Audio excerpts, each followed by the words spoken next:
메리 크리스마스. 오늘 설교 제목이 메리 크리스마스가 아닌 것은 시온이에게 사과를 합니다. 시온이는 오늘 설교 제목까지 메리 크리스마스이기를 바랬는데 제목을 왜 오셨을까요? 이런 제목으로 정했습니다. 이 땅에 오신 예수님의 구원과 생명의 은혜와 평강이 우리 모두에게 함께 하시기를 기도드립니다. 예수님은 분명히 하나님과 동등하신 참 신이신 분인데, 참 하나님이신 분인데 사람의 몸을 입고 이 땅에 오셨습니다. 예수님의 사역 중에서 마태복음, 마가복음, 누가복음에 똑같이 기록되어 있는 이런 사건이 있었습니다. 사람들이 예수님을 둘러싸고 있을 때 밖에 예수님의 어머니와 예수님의 동생들이 예수님을 만나러 왔습니다. 어머니와 동생들이 만나러 왔다라는 얘기는 어머니가 있으면 태어났다는 거 맞죠? 동생들이 있으면 분명히 이 땅에 사람으로 오셨다는 것 확실합니다. 그래서 마태복음, 마가복음, 누가복음에 공히 소개되어 있는 당신의 어머니와 동생들이 당신을 보려고 밖에 서 있습니다 라고 예수님의 어머니와 동생들에게 하신 그 말씀 보면서 예수님은 분명히 사람의 몸을 입고 이 땅에 오신 진짜 사람이셨습니다. 자, 삼위 하나님의 제2위이시고 말씀이신 예수님께서 왜 사람의 몸을 입고 이 땅에 오셨을까요? 왜 오셨을까요? 답은 성경 내에서 여러 가지 찾을 수 있지만 오늘 본문 속에서 같이 보기를 원합니다. 15절의 말씀처럼 예수님께서 이 땅에 오신 것 첫 번째, 그는 보이지 아니하시는 하나님의 형상을 보여주러 오셨습니다. 보이지 않는 하나님의 형상. 예수님께서 이 땅에 오신 것 사람들 위해 초월해 계신 하나님께서 사람의 눈높이에 맞춰서 하나님의 형상을 보여주시고자 오신 것입니다. 제가 가끔 말씀드리는데 제가 다른 예를 들어드리기가 조금 어려워서 또 한 번 이 예를 좀 들어드려 보겠습니다. 제가 매주 시각장애인을 만나고 있습니다.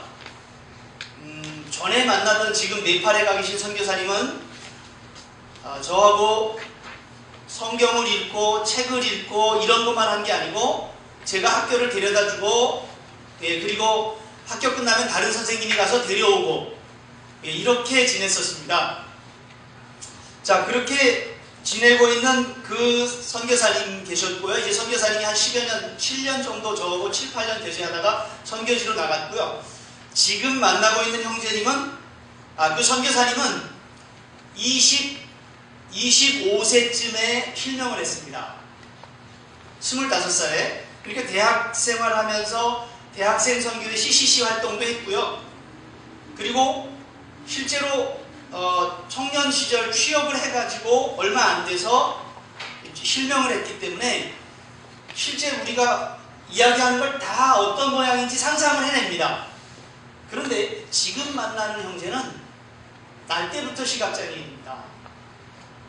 그리고 약간 다른 장애도 조금 있습니다. 지체장애가 약간 있습니다. 아주 약하게 있습니다. 그래서 좀 넘어져가지고 지난번에 손도 부러지고 이런 일들도 간혹 있어요. 그런데 두 사람의 차이가 크게 있습니다. 전에 지금 네팔 가 있는 선교사님은 제가 책을 읽어드리면 무슨 내용인지 이해가 됩니다. 상상도 하고 그려지기도 합니다. 소설책을 읽으면 소설의 내용이 그려지고, 그래서 제가 성경을 읽을 때 때로는 지도를 손바닥에 이렇게 그려드려요. 이렇게 이스라엘 지도가 이렇게 생겼는데 이러면 손에다 그려드리면 빨리 이해를 하시고 이쪽은 산이고 이쪽은 바다고 이렇게 해드리면 이해를 하세요. 근데 지금 만나는 분은 소가 어떻게 생겼는지 몰라요. 제가 책을 읽으면서 개가 송아지만 합니다. 이런 얘기를 한번 했는데 개가 얼마나고 송아지가 얼마나인지를 비교를 못해요. 제가 왜 이런 말씀을 드리는가 하면 로마서 3장 11절에 하나님을 찾는 자가 없다라는 말씀하세요. 하나님을 찾는 자가 없다라고 찾아도 찾지 못한다 이렇게 말씀하시는 거예요. 그 시각장애우분들은 제가 계단을 올라가면서 누구 만나면 제가 먼저 인사를 해요. 안녕하세요. 예, 신목사입니다. 뭐 이렇게 먼저 인사를 해요. 그래야 비켜주고 서로 비켜서고 서로 부딪히진 않아요. 계단이 좁아서. 그런 것처럼 찾아도 찾지 못합니다. 보아도 보지 못합니다. 이게 시각장애의 육신의 시각장애의 한계라면 영적 시각장애의 죄 때문에 하나님의 말씀을 못 들을 뿐 아니라 하나님을 보아도 보지 못하는 상태, 그 상태에 인간들이 놓여 있었습니다. 사람은 원래 그런 상태에 놓여져 있습니다. 그래서 로마서 3장 11절 아까 말씀드렸는데 사람이 죄로 말미암아 눈이 어두워져서 하나님을 찾는 자가 없다. 하나님을 찾는 자가 없다라고 말씀했습니다. 따라서 이런 사람들이 죄에 매여서 사망으로 달려가고 있을 때 이 죄인들에게 예수님께서 찾아오셔서 하나님의 형상을 보여주셨습니다. 하나님의 나라를 보여주셨습니다. 하나님의 형상과 하나님의 나라를 사람의 눈높이에 사람들이 이해할 수 있는 상황으로 보여주시기 위해서 하나님이신 예수 그리스도 제2위이신 예수님을 이 땅에 사람들의 역사 속으로 사람의 옷을 입고 보내주신 것입니다. 그래서 예수님의 오심은 하나님께서 사람에게 먼저 찾아오신 전적인 은혜고요. 전적인 사랑입니다. 사람이 찾아도 찾을 수 없는, 사람이 보아도 보지 못하는, 사람이 들어도 듣지 못하는 그 하나님의 음성을, 그 하나님을 찾도록 먼저 손을 내밀어 주신 사건입니다.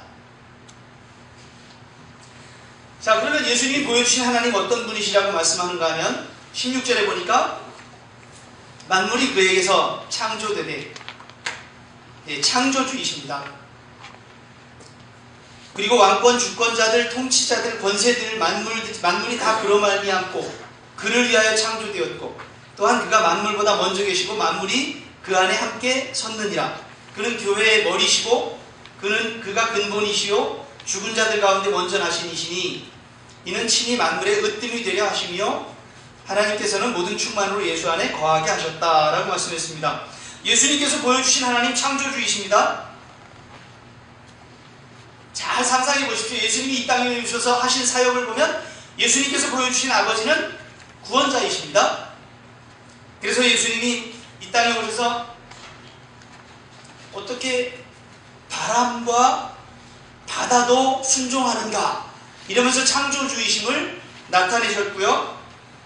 그리고 예수님이 보여주신 하나님은 삭개오의 사건에서 예수님이 삭개오의 집에 들어가면서 오늘 이 집에 구원이 이르렀다라고 말씀하셨어요. 구원자이십니다. 구원자로 이 땅에 오셨고요. 구원자이심을 보여주셨습니다. 예수님이 보여주신 하나님의 형상은 치료자이십니다. 치료자. 그래서 많은 사람들의 병을 고치셨습니다. 예수님이 보여주신 하나님의 형상은 중풍병자를 친구들이 지붕을 뚫고 내려서 예수님 앞에 보냈을 때 예수님이 그 중풍병자에게 병을 고쳐주시지 않고 내 죄를 사함 받았느니라 라고 말씀하셨어요. 그래서 예수님은 인자가 세상에서 죄를 사하는 권세가 있음을 보여주시려고 하셨다. 이렇게 그 사건의 목적을 말씀하셨습니다. 예수님이 보여주신 하나님의 형상은 치료자이시면서 죄를 용서하시는 분이십니다. 그리고 세상의 통치자이십니다. 세상을 심판하시는 이십니다. 빌라도의 재판에서 계속 예수님이 말씀하신 것은 유대인의 왕이시라는 사실을 선언하셨습니다.